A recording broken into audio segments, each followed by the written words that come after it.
apa yang namanya gosip itu digosok makin sip. Jadi biasanya Digosok makin kalau sip. jadi Islam Kafah itu memang harus hadir menyentuh kepada seluruh aspek kehidupan.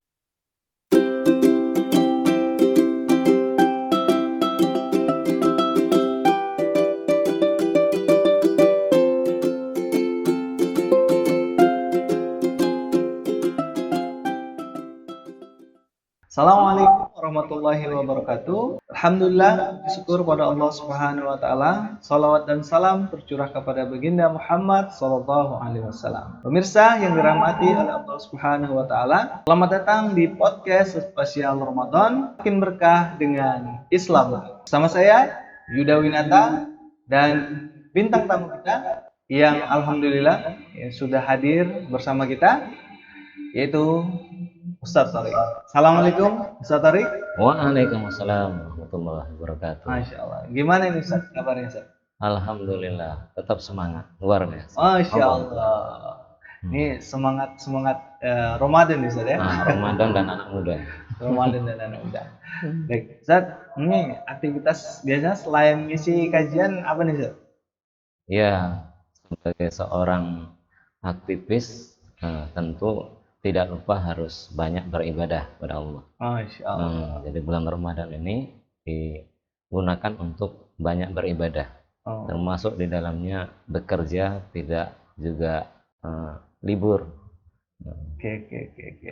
Baik, artinya selain ngisi kajian, aktivitas lainnya juga dijalankan seperti di luar Ramadan Ustaz ya? Iya, harus ditambah pun. Harus ditambah ya? Iya. Amalan-amalan nafilahnya gitu Ustaz ya? Betul. Baik. Baik Ustaz, ini karena kita sudah mengundang Ustaz ya, kami ucapkan juga ahlan wa sahlan sudah datang ke studio kita yang sederhana ini. Alhamdulillah. Ya baik Ustaz. Ini Ustaz berangkat ini dari permasalahan kaum muslimin ya, kita melihat banyak sekali sepertinya yang belum menjalankan Ramadan itu dengan baik atau tidak sempurna lah kita bilang ya. Kita lihat masih banyak yang ada yang puasa tapi dia nggak sholat gitu, ada yang puasa tapi masih bermaksiat alias bisa mencuri. Apalagi berita yang saya lihat tadi tuh saya scroll kan di Instagram, ada yang taruh tawuran gitu. Nah, di bulan Ramadan tawuran ya. Ini kan ya sangat jauh sekali dari Ramadan itu sendiri. Jadi Ustaz, gimana Ustaz supaya kita mengerti ya tentang apa saja sebenarnya ya, utama Ramadan supaya ini nggak terjadi.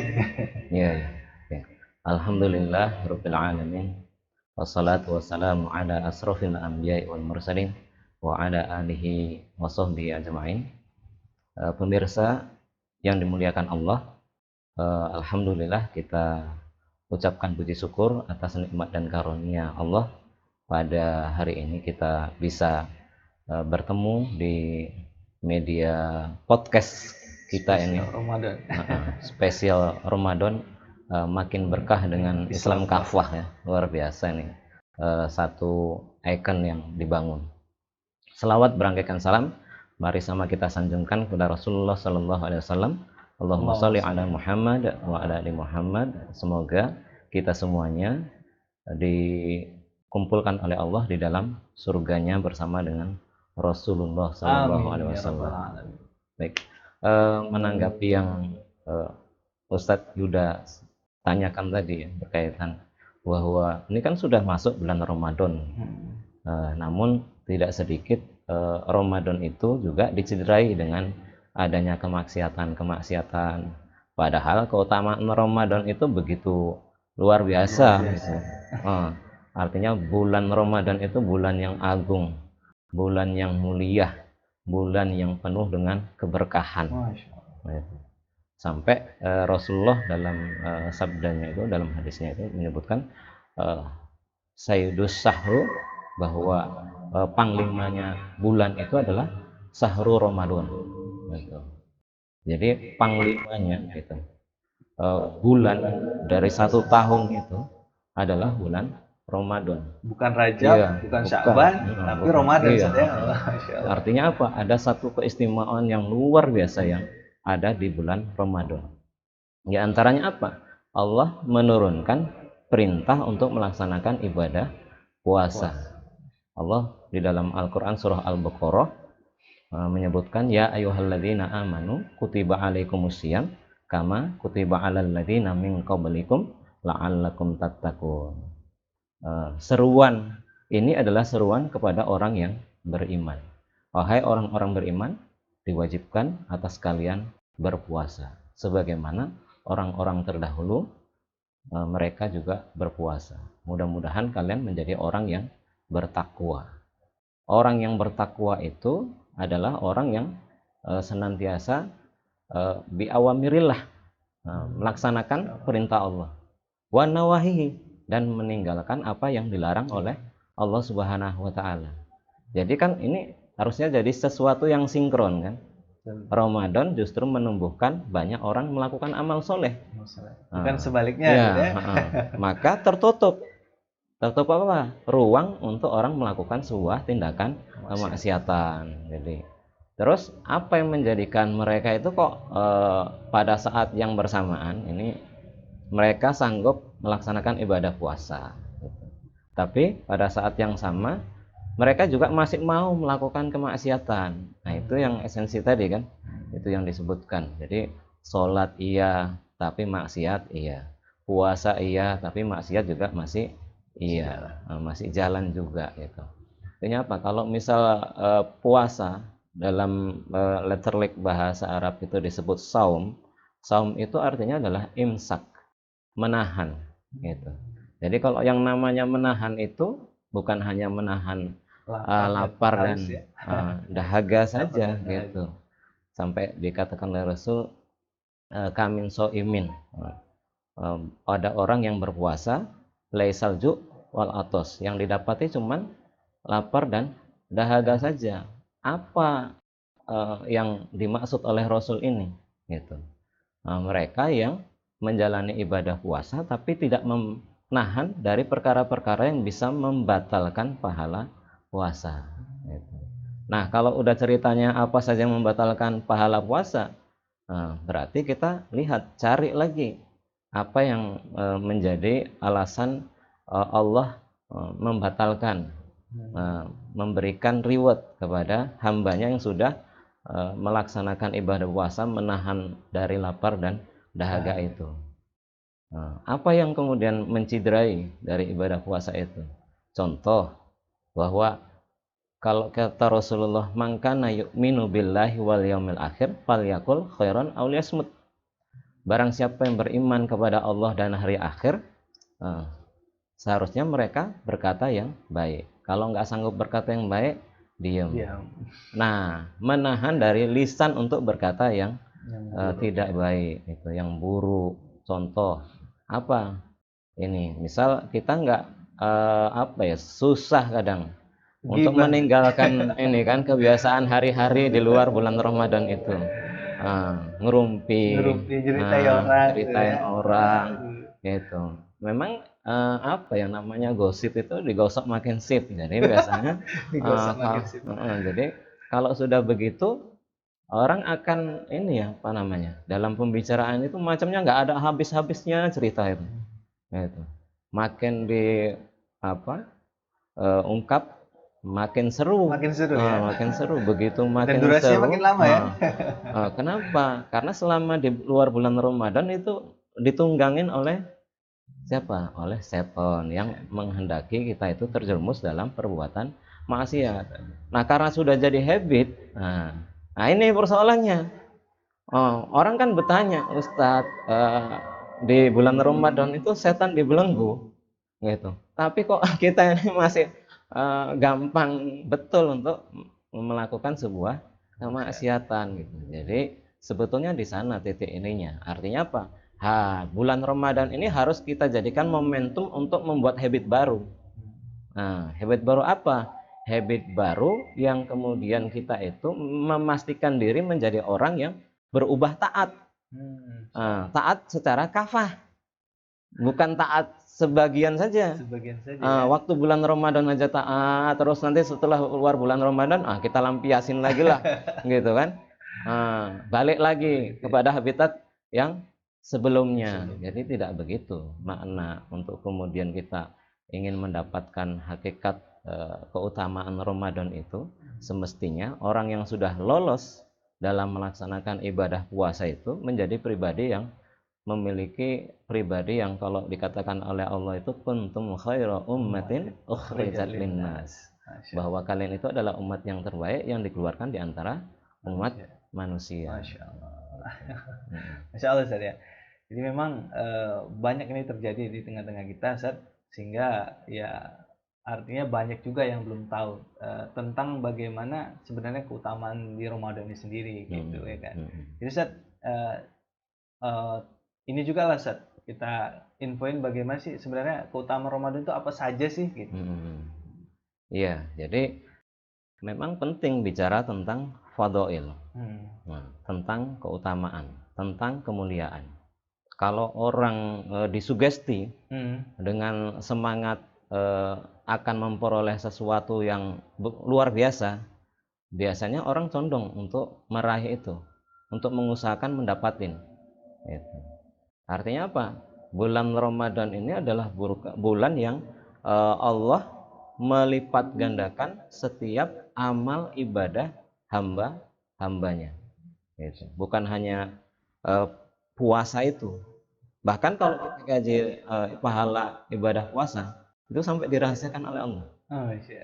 Kalau misal kita melaksanakan ibadah sholat berjamaah, gitu misal, sholat berjamaah itu di masjid, dikasih tahu pahalanya 27 kali derajat daripada sholat sendiri. Gitu.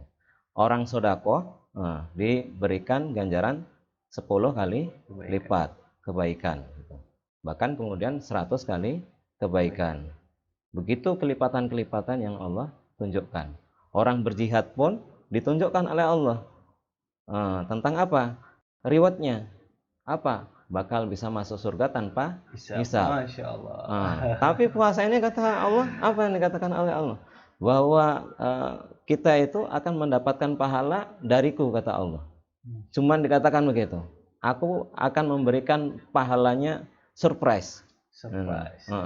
Jadi kalau surprise itu kan berarti sesuatu yang bakal nilainya itu di luar dugaan manusia. Yang pastinya di luar yang dipikirkan oleh manusia. Artinya kegambar itu. Biasanya dicontohkan gini. Kalaulah ada presiden gitu, tiba-tiba dengan apa yang kita lakukan selama ini gitu, jadi penduduk yang baik gitu, terus diundang presiden, bakal dapat hadiah, tapi dalam kotak yang kita nggak tahu isinya apa gitu. Orang udah senang sekali itu, memikirkannya aja udah seneng gitu ya, udah seneng kali itu, luar biasa gitu. Apalagi dulu nggak dapat terus gitu. Apa untuk mengambil itu udah persiapan ya, pasti ada persiapannya. Persiapannya luar biasa itu. Pakainya paling terbaik gitu kan, kendaraan yang digunakan yang terbaik, untuk menuju ke lokasi dengan kesiapan yang di awal waktu, sampai seperti itu. Kenapa? Demi tidak terlambat, demi kemudian tidak ketinggalan, demi untuk apa? Menerima dalam keadaan yang prima, yang paling baik lah gitu. Artinya apa?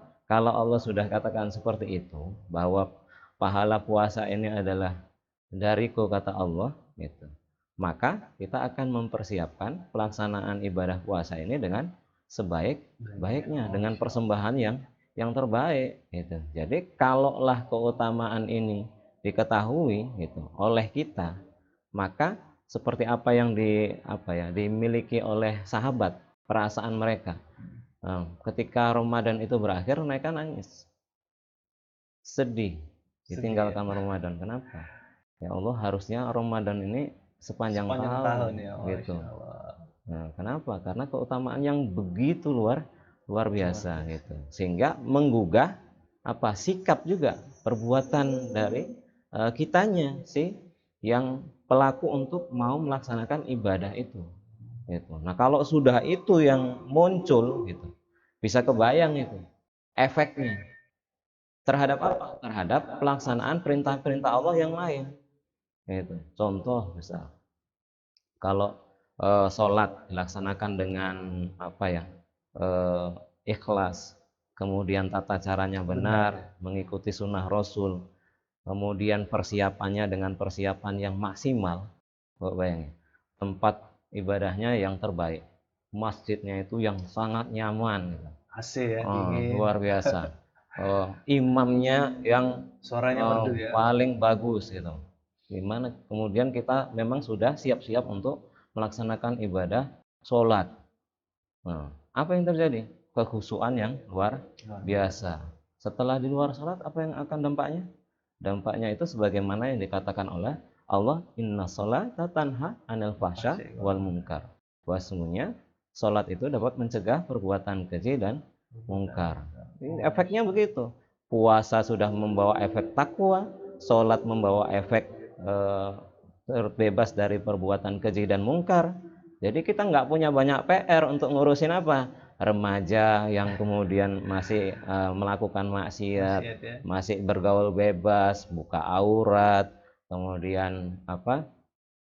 Mereka pacaran, hamil di luar nikah, tawuran, ucapan yang tak pantas, akhlak yang buruk, itu enggak ini lagi. Orang tua enggak payah ngarahin anaknya gitu. Terus apa? Keluarga-keluarga. Nah, keluarga-keluarga pun itu akan menjadi keluarga yang sakinah, mawaddah, warahmah gitu. Kenapa? Karena di sana muncul ruh kesadaran hubungan dengan Allah, hubungan antara suami dengan istri yang mesra. Bagaimana Rasul dengan istrinya itu, dengan panggilannya saja sudah begitu mesra, ya Humairah gitu. Itu akhlaknya begitu santun, membantu mengulurkan tangan untuk mengerjakan pekerjaan-pekerjaan istri di rumah, bukan seperti yang Bos, sekarang apa kalau misalnya ada suami bantu istri, ini berarti suami takut istri. Enggak, justru disitulah peluang pahala yang dimiliki oleh sang suami bisa ini. Jadi akhirnya hubungannya jadi tambah mesra gitu. Romantis lah istilahnya. Gitu. Terus di tengah masyarakat gimana? Di masyarakat akan terkondisikan gitu. Terkondisikan. Kenapa? Sudah muncul orang-orang yang bertakwa. Mereka itu saling nasihat-menasihati dalam ketakwaan. Jadi kalau ketemu nggak lagi bicara tadi urusan gosip sana sini, urusan tetangga yang nggak akur dan sebagainya gitu. Kita menjadi orang yang kalau di tengah masyarakat itu melalui ibadah puasa ini kita bisa lapar dan dahaga ini kan mendorong kita untuk memiliki kepedulian yang kuat gitu. Kepada apa? Kepada orang yang kekurangan.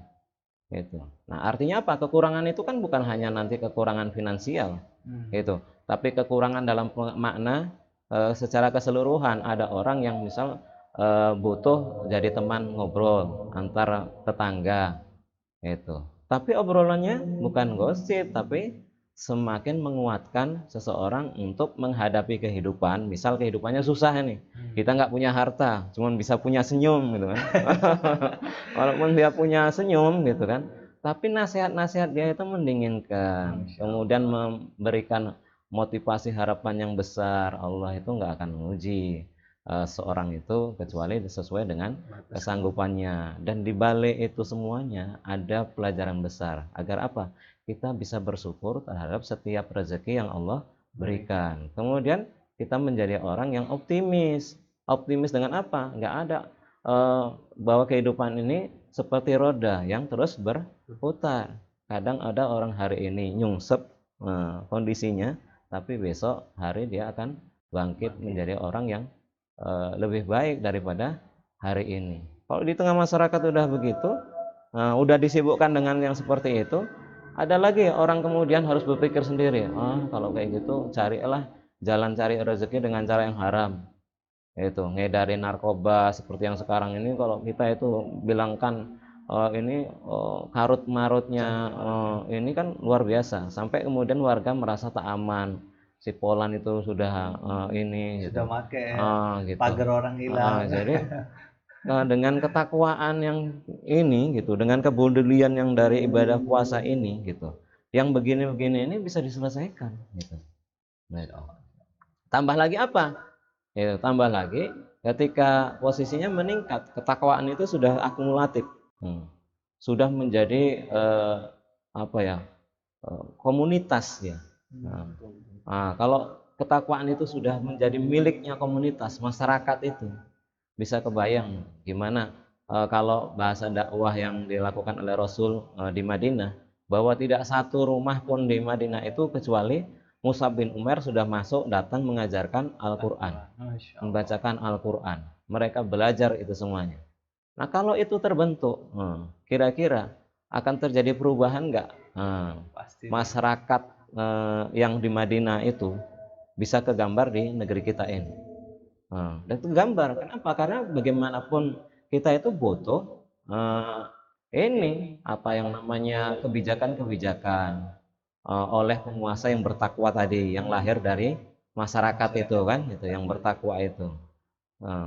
Kan butuh kebijakan. Misal urusan halal dan haram, bahwa masyarakat itu difasilitasi untuk memenuhi kebutuhan hidupnya, sandang papan pangannya itu dijamin oleh negara itu. Jadi nggak sempat mereka itu terjerumus ke dalam tadi bisnis-bisnis yang tidak sesuai dengan syariat yang mendatangkan kemurkaan Allah Subhanahu wa taala itu.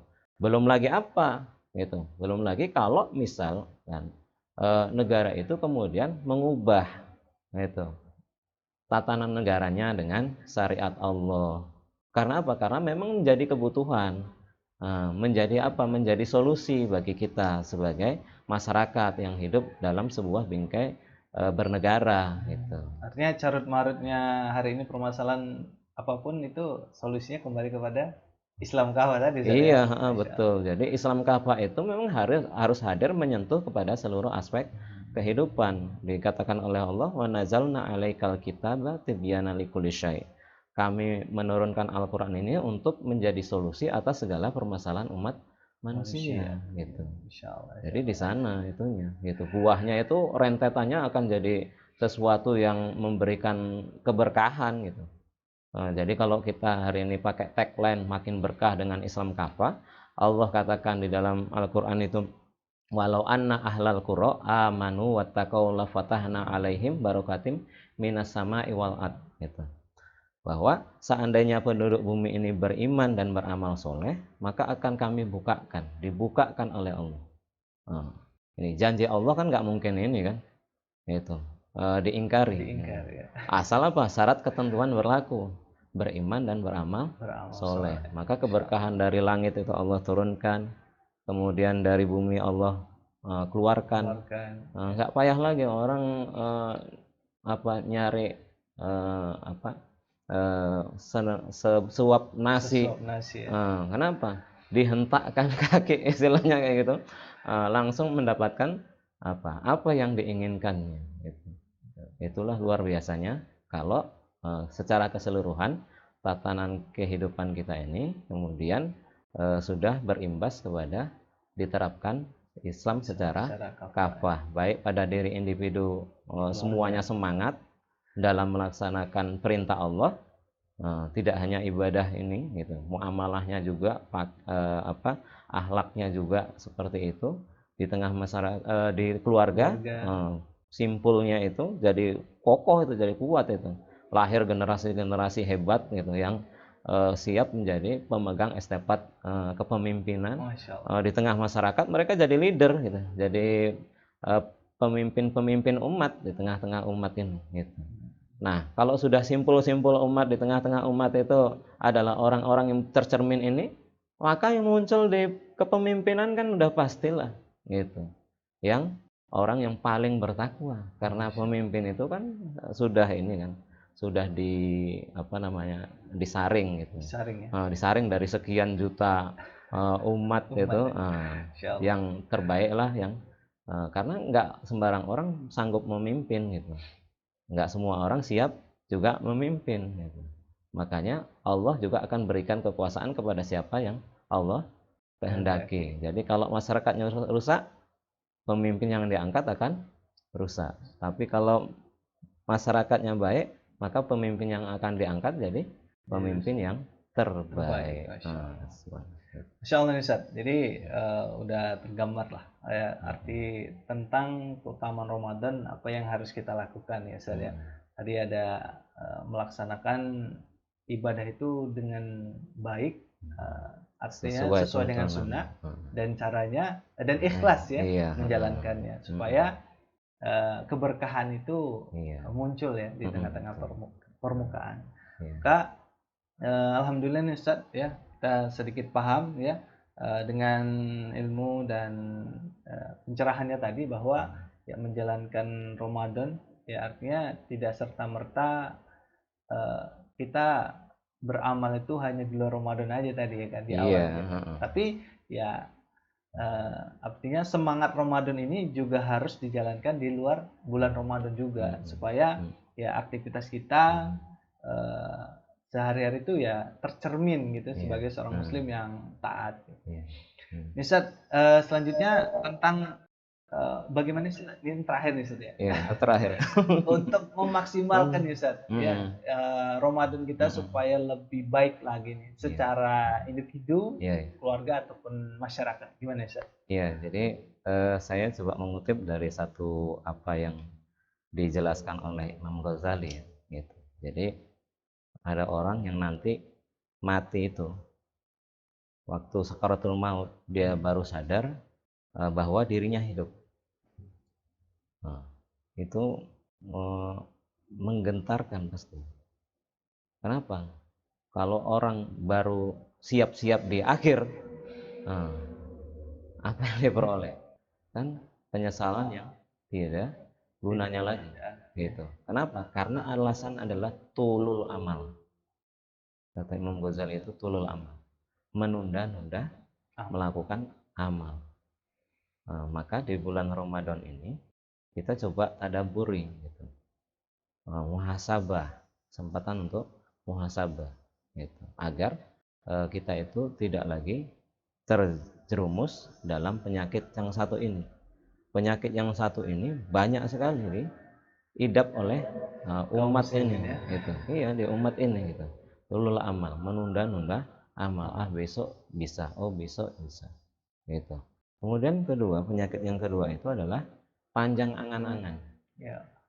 Gitu. Ingin kaya. Panjang angan-angan. Ya rumah. Jadi angan-angannya yang disayangkan adalah angan-angan yang hubud dunia. Cinta dunia gitu. Jadi Ramadan itu harusnya momentumnya untuk betul-betul kalau Rasul itu di 10 hari terakhir itu nasihatin ikat gitu.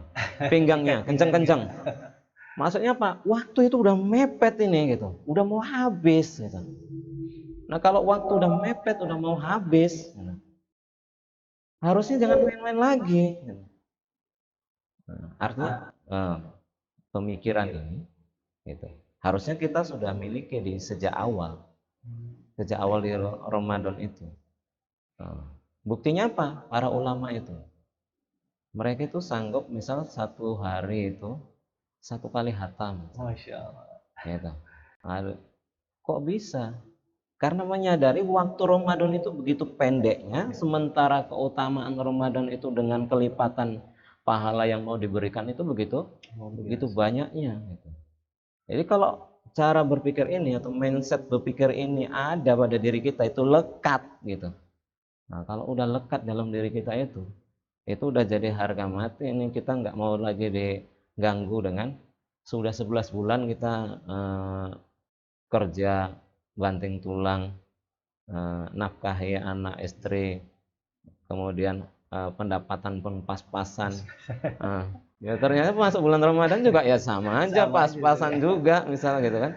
Nah, artinya kalaulah memang seperti itu, kenapa harus kita gadaikan nilai yang ingin Allah berikan itu dengan harga yang sedikit ini gitu. Sampai Rasulullah sebut ini kan, Rasulullah itu nunjukkan jari telunjuknya itu masukkan ke laut.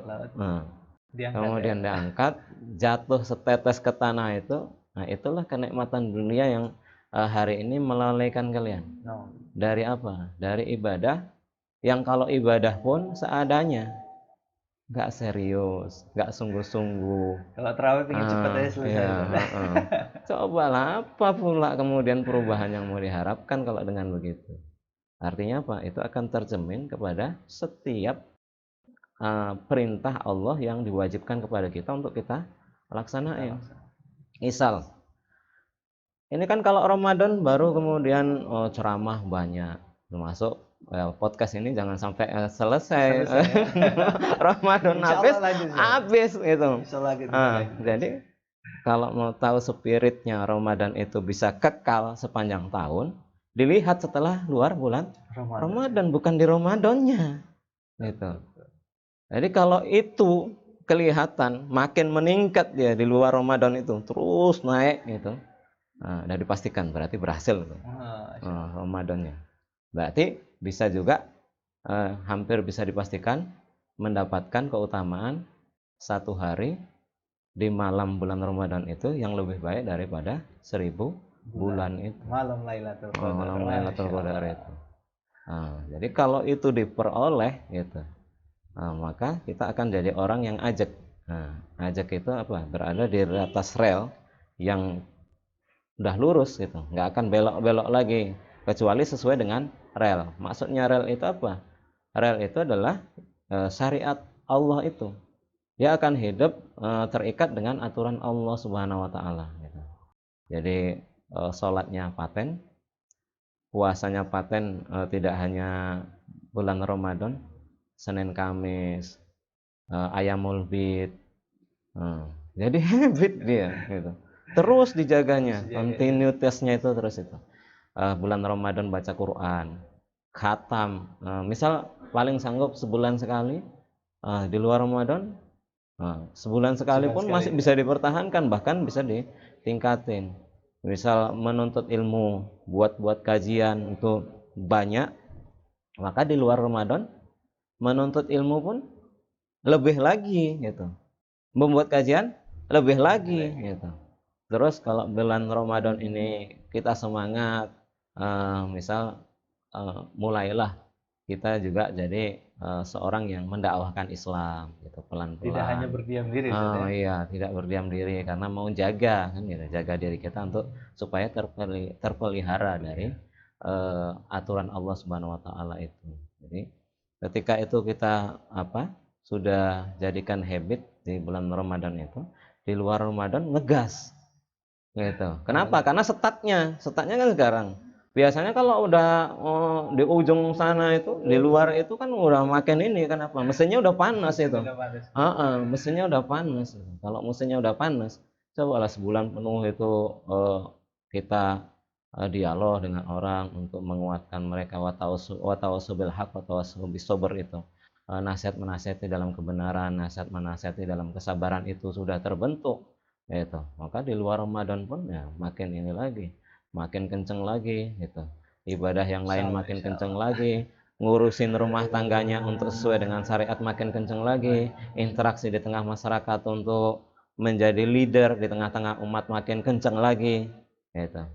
Apalagi kemudian sampai dalam konteks yang lebih luas, negaranya akan baldatun warabun ghafur, sebagai negara yang akan mendapatkan ampunan, mendapatkan kesejahteraan dari Allah Subhanahu wa taala itu. Berkah apa? Berkah dari hamba-hambanya yang senantiasa taqarrub, sangat dekat dengan Allah, baik di dalam bulan Ramadan maupun di luar bulan Ramadan. Sehingga akhirnya kalau cerita sibuk nyari pemimpin, udah gampang. Kenapa? Sudah lahir di sana itu, di tengah-tengah umat itu pemimpin-pemimpin yang kelihatan soleh, kelihatan kepemimpinannya, kelihatan kepeduliannya, kelihatan kecerdasannya menyelesaikan masalah gitu. Udah kelihatan semuanya gitu. Masya Allah. Ya baik nih Ustaz, jadi kita sudah dapat nih Ustaz ya, dari apa yang Ustaz bagi tadi, bahwa memang untuk memaksimalkan Ramadan ini ya dari aktivitas kita tentang amal soleh kita ya, baik itu diperbanyak ya, dengan caranya baik dan ikhlas, caranya benar dan ikhlas ya. Dan spiritnya itu bukan hanya di Ramadan tapi juga di luar Ramadan nanti. Iya. Insyaallah Ustaz ya. Jadi baik Ustaz, sekali lagi terima kasih sudah mau berbagi di studio kita di acara podcast spesial Ramadan ini. Semoga ya ini menjadi inspirasi ya dan ilmu kepada kita semua, dan saya terutama dan para pemirsa yang ada di rumah. Terima kasih sekali lagi Ustaz atas wejangan baik ilmunya dan inspirasinya tadi. Baik, mungkin sampai di sini podcast kita. Saya ucapkan sekali lagi terima kasih. Semoga ini bukan pertemuan kita yang terakhir Ustaz ya. Pertemuan dan pertama yang terakhir. Amin. Semoga ada kelanjutan Ya, setelahnya amin. dengan pembahasan yang berbeda insya Allah. Terima kasih. Assalamualaikum warahmatullahi wabarakatuh. Waalaikumsalam warahmatullahi wabarakatuh.